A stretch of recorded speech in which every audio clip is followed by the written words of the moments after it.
What's up, everybody? Amelia here with Level Up Strength Society. So I want to talk about strength training for mamas, of course. Gemma is just about 10 weeks, so now baby number 2. So I have 2 pregnancies to compare and 2 postpartum periods to compare. And yeah, the first thing I want to talk about is strength training during pregnancy.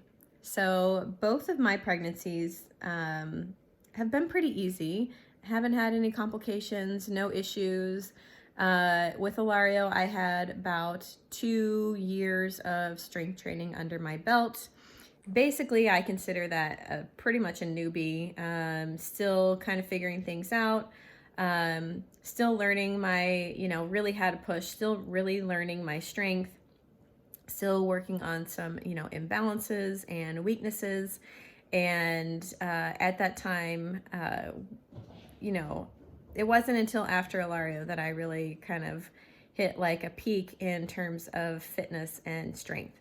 So the biggest difference between these 2 pregnancies is that I had way more time under my belt with Gemma. So, an extra 7 years before I had Gemma. So the biggest difference was that I was able to lift a lot heavier with Gemma than I was with Ilario, just because I had that extra experience. It doesn't necessarily mean that if you are, say you have like a year or 2 of lifting under your belt, that once you're pregnant, you're going to be still lifting that same amount. Like I remember with Ilario doing like overhead dumbbell presses or like Arnold presses with like 15s, and I was like, oh my gosh, this feels really heavy. This is just my experience as well, is that I experience a lot of like weakness and I fatigue really easily when I'm pregnant. This is just me. There are some people that don't experience that, and that is fantastic, and I'm envious of you. I was not hitting any PRs during pregnancy, and I'm okay with that. What's up, Snowball? So, yeah, that's the biggest difference for me this time between the 2 pregnancies. I was just able to lift heavier because before I got pregnant with Gemma, I was lifting way heavier than I was before Ilario. Okay, so then, you could, talking about the what are like the basic guidelines for pregnancy and strength training. If you haven't been lifting at all, you can totally start strength training when you're pregnant. There is no limit to that. You really just, you want to have somebody who can guide you and who can show you what are going to be the good things to do and what to do when you experience issues, because some people, you're going to experience issues. I had hip pain, and definitely felt my core, weaken pretty early in pregnancy, at least this time around, as compared to the first time. I don't really remember that.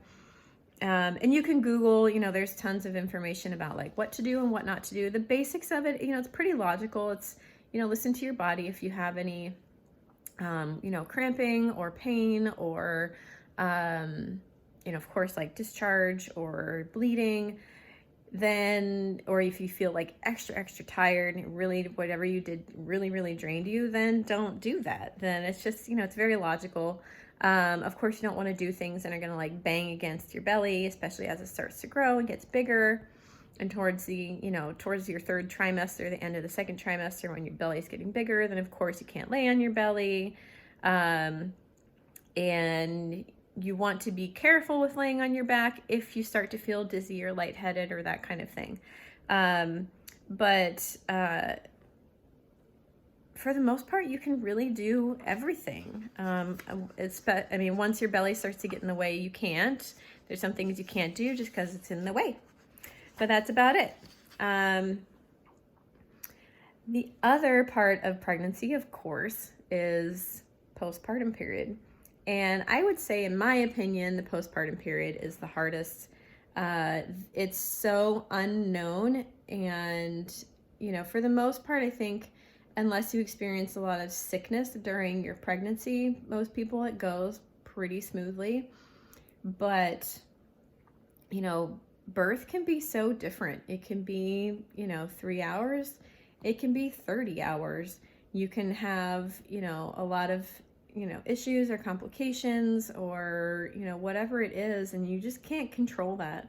I feel like there's a lot more that you can keep kind of controlled during pregnancy, but that birth, I don't know. It's hard to know. So it's also a huge change. It's a huge change to your life and your schedule. And it's just, yeah, it's rough. So people who, people think, oh, well, you're so fit and you're strong. You're just going to like bounce back really fast and you're going to be great. And it's just not always the case. And I feel like sometimes that sets us up for like being hard on ourselves. And I just think there needs to be more kindness culture in the postpartum fitness world. And how fit you are or whether you've been doing strength training just does not correlate to how well you recover. It really doesn't.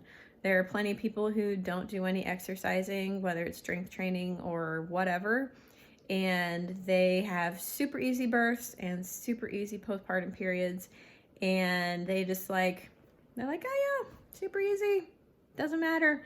And other people, it took me at least a couple weeks to where I wanted to get outside to walk just because I was stir crazy, but I definitely did not feel great walking.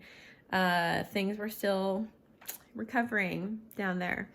And, my energy was still pretty crappy. And it's still, 10 weeks now, and it's still, energy is still a challenge.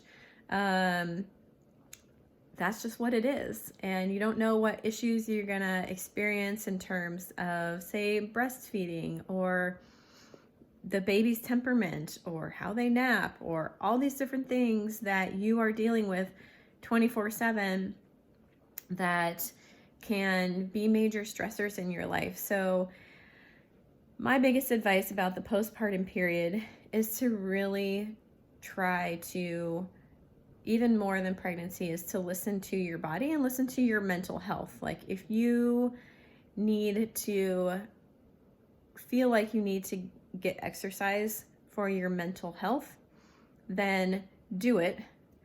If you feel like you need to exercise because you should, or because you are worried about your body, or you're worried about whatever it is, and you feel like you should, then that is not a good mental health standpoint. So you should really reassess what you're doing. And of course, if you feel stressed about working out, then it's just going to add extra stress to your life. For example, I have been dealing with a clogged duct on one breast, have had some breastfeeding issues. We had to fix a tongue tie on Gemma. And of course, I don't know, maybe you do or don't know, but Gemma has to have a major surgery on her head. And so there's just been a lot of stress happening, and it's been hard. So I really haven't been getting much strength training in. I got like a couple little short sessions. Mostly I've been walking for my mental health. Hey, dude. Oh my goodness. What a nosy head. That's Snowball. So that's my experience this time around with Ilario. I was working a corporate job at the time, and I had to go back to work. And so I was traveling, I was pumping, and it was just a whole different experience. And because I was basically had this thing that I was forced back into doing because I had to go back to work, I was forced back into that routine and, did start working out. I didn't start really picking things up until like 6 months after having Ilario, to be honest. But yeah, I did get back into working out a little bit earlier with him. But that's totally fine. So if your mindset is good and healthy, you're ready to work out, you've been cleared medically, you're ready to go, then, of course, the things that you should be focusing on, in my opinion, are things that are going to support baby, right? Holding baby in a carrier. You need to make sure that your back, shoulders are all healthy, your whole posterior chain, so your glutes and your hamstrings are all really strong, because you're going to be doing a lot of carrying baby on the front. So those are my focus for postpartum exercise. Of course, as you progress and as you get stronger, work in some of the anterior chain exercises, but in my opinion, focusing on the posterior chain in the beginning is the most important. In addition to the core, which of course is anterior and posterior. So core, of course, is very important, especially postpartum, right? Because your core muscles have been obliterated. Oh my gosh. So if you are looking for some guidance and you want somebody to help guide you through this, rather than Googling what you should and shouldn't be doing, rather than looking at other people's workouts, right, and what they're doing, because that could be different than what either you are ready for or what your specific body needs, then we are here for you. That is what our Strength Society group is for.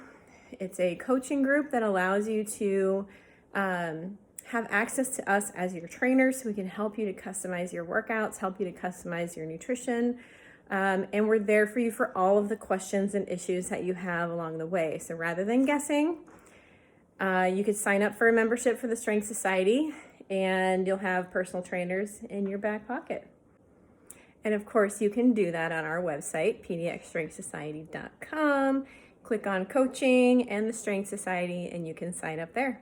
All right.